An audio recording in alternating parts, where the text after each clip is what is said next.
This is Southern Cross News with Rachel Williams. Good evening, thanks for joining us. A long-term plan to establish the east coast town of Triabunna as a mecca for marine activity has today reached another milestone. An extension of the local wharf is hoping to boost the capacity for commercial fishing as the region remains divided over future fish farming developments. It's a new addition to the Triabunna Wharf that's part of a plan to turn the town into a thriving marine hub, an on-site diesel fuel facility and more vessel berths to help reel in further fishing operations. All the moorings, the berths are gone. There's that many people that want to moor their boats here. It's a facility that's been long needed in Triabunna, and the port, you can see what's happened with the new marina and how it's expanded the place. Bringing more boats here. It's hoped commercial fishing will improve the region's struggle with unemployment. The controversial fish farm planned for Oakhampton Bay among the operations to provide those jobs. But recent polling in the Lions electorate showed there's a fear among voters. Industry jobs don't have longevity amid concern of bad practice. There's a perception, real or otherwise, that the companies aren't being appropriately regulated and that the independent regulator does not have the ability to enforce decisions. The opposition leader and Lions MP all but supporting the state government's draft legislation it believes will improve industry regulation. My understanding is that legislation is simply going a step further than the regulations the government already announced in the debate we had last year. The Liberals, Labor, they're just not listening.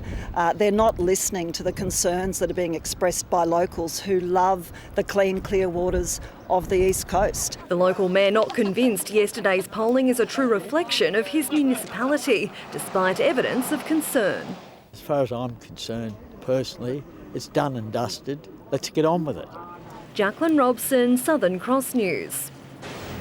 A $2 million task force has been set up to help solve the Tamar River's water and sewerage problems.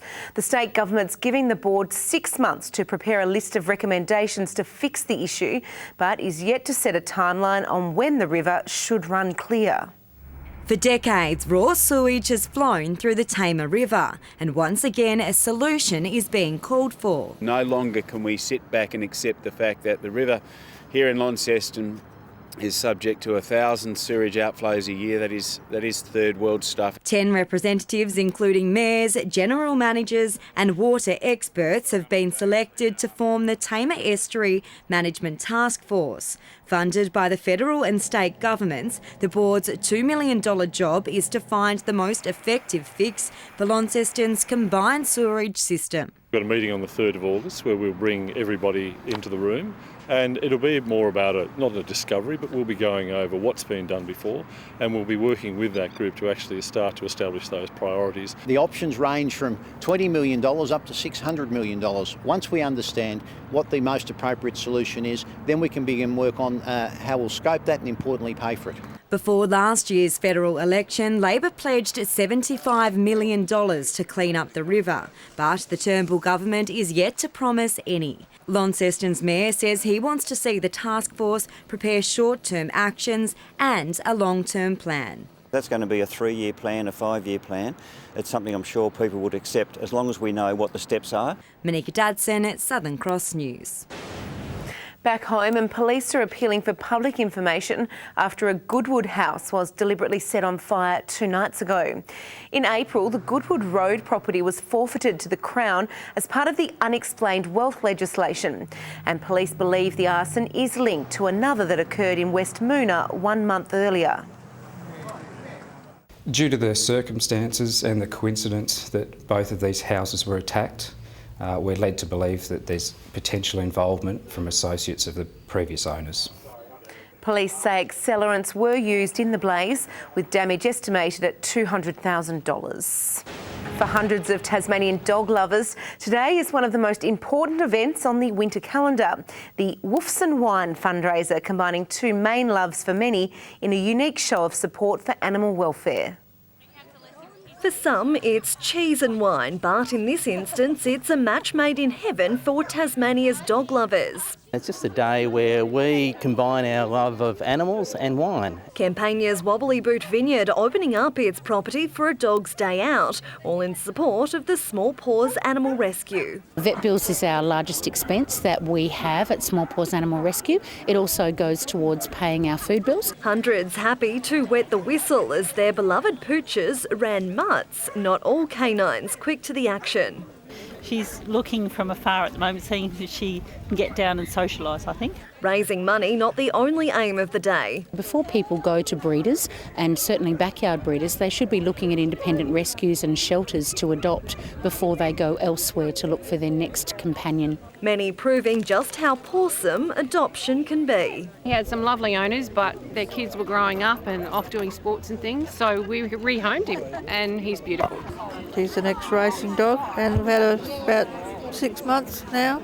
Harley is just one of the dogs ready for adoption, today lapping up the opportunity to meet his prospective owners. This is our little way of trying to make a difference to animal welfare across Tasmania. Jacqueline Robson, Southern Cross News. A 1981 DeLorean DMC-12 has sold for $80,000 at a Launceston auction house. Tullux Auctions were expecting the rare car, made famous in the sci-fi film Back to the Future, to sell for between $30,000 and $40,000. But interest came from across the country, the new owner making their bid online. Because I'm going to go on and sell it at $80,000 all bid. 80,000 gets it. This goes to show all we had to do was put it online and the bidders have come flooding in. First time we've had a DeLorean here. I'm hoping it's going to pull some more out of the woodwork because it would be fantastic to be the place to get DeLoreans in Australia and Tasmania. The DeLorean was imported from the United States and has only done 26,000 miles. Was billed as the game of the round, and the grand final rematch between North Launceston and Glenorchy has come down to the wire. In the end, it was the Bombers who emerged victorious, taking it by less than a goal in one of the season's biggest nail-biters. Promised to be a UTAS Stadium thriller, and it didn't disappoint. Jay Bowden made his presence felt in his return from injury as North tried to get under the star forward's skin. Taron Thomas showed why he's AFL material, and the sides couldn't be separated on the scoreboard. Zach Bird kicked true for the home side, but the Pies kept coming, putting themselves one goal up heading into the final quarter. In the end, it was the Bombers who took it by just 4 points, with the Glenorchy coach's reaction at the siren saying it all. Outgunned at Lauderdale Oval, it was a day to forget for Devonport, Thor Boscott making it an early 3-goal difference as the young Pies began to crumble under pressure. Braden Scott did his best to narrow the deficit, but when Raymond Hill booted another for the Bombers, it was day done for the Pies. Boscott building on his big season en route to a 59-point win. The D's were hoping to keep their finals hopes alive at North Hobart Oval, but the Roos showed little sympathy. Jake Cox found plenty of the ball and the middle of the sticks on his return from injury. The Aidan Gray stutter step helping the Roos to a 3-goal half-time lead. With Sam Siggins sidelined for up to a month due to a late week training injury, Ian Standen picked up the slack as the Roos began to boot away. Cox making sure of it for the visitors, with Clarence the 55-point winners. And the Tigers showed guts at Windsor Park, keeping themselves in it for the entire match against the Blues. With poor kicking haunting the home side, the visitors took the narrowest of leads at the final change. But the Blues eventually held on to keep their finals hopes alive with the 4-point win.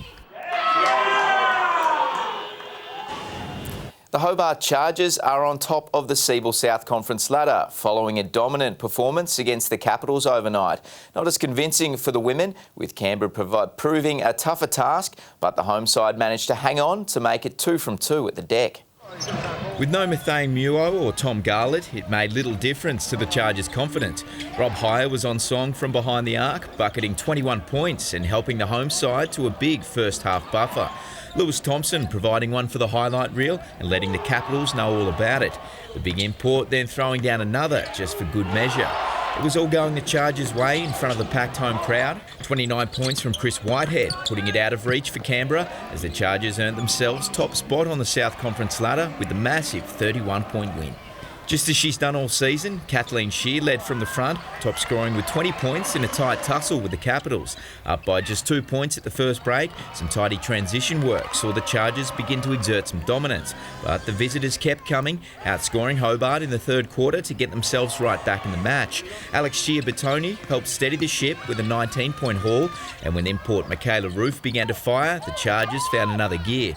Shear staking her claim as a league MVP contender as the home side battled on for the 5-point win. 2MPL and Olympia have provided the upset win over the Strikers at Valley Road this afternoon. Jacob Sklenar opening the account for the visitors just 16 minutes into the match. Devonport struggled to find answers, with James McCarthy making the most of this penalty to put it out of reach, with the Warriors coming away with the 2-0 win. Good evening. A cloudy day around the state today with some showers tending to light rain in the north. It was 14 degrees in Hobart, 12 in Launceston and 13 in both Burnie and Devonport. 16 was the state's high at Friendly Beaches. It was 14 at Grove and Ooze, 13 at Vineyard, Strawn and Maria Island, 12 at St Helens and Low Head, and after -4 overnight it warmed up to 5 degrees at Lyowini. Here the satellite shows some high-level cloud crossing South Australia, Victoria and Tasmania, with middle-level cloud over the interior of Western Australia. Closer in, low-level cloud in mountain waves over the state with some high-level clouds streaming above.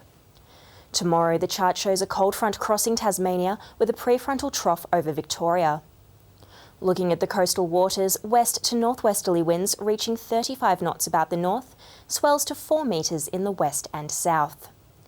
There's a gale warning for westerly winds between Sandy Cape and St Helens Point, a strong wind warning for the rest of the coast, and a small craft wind alert for the southwest and central plateau lakes. A rainy day for Hobart tomorrow, looking at a top of 12, Richmond 13, Ooze 10. A possible storm for Launceston 14, wet for Devonport also 13, Deloraine 12. Burnie, rain, maybe a storm 12, Strawn 11, Curry 13. Morning rain for St Helens 15, the same for Swansea, Whitemark 13. Taking a look ahead to next week, showers about the west and far south on Monday, mostly fine around the rest of the state. Tuesday, showers in the west extending statewide and increasing through the morning. And more showers on Wednesday, mostly clearing in the afternoon. Now let's take a look around the mainland tomorrow. Sunny for Brisbane and Sydney, a windy day for Canberra with some morning frost, Darwin mostly sunny, and showers for Perth, Adelaide and Melbourne. And now let's take a quick look at the current conditions around the state. There's some possible thunderstorms in the west tonight, and it's going to be wet all round tomorrow. Hope you've got some indoor activities planned for the family, Rach. Yes, a bit of Monopoly to finish off the school holidays would be lovely. Thanks for that, Brit. Well, that's all your news for now. Thanks for joining us. See you tomorrow at 6. Good night.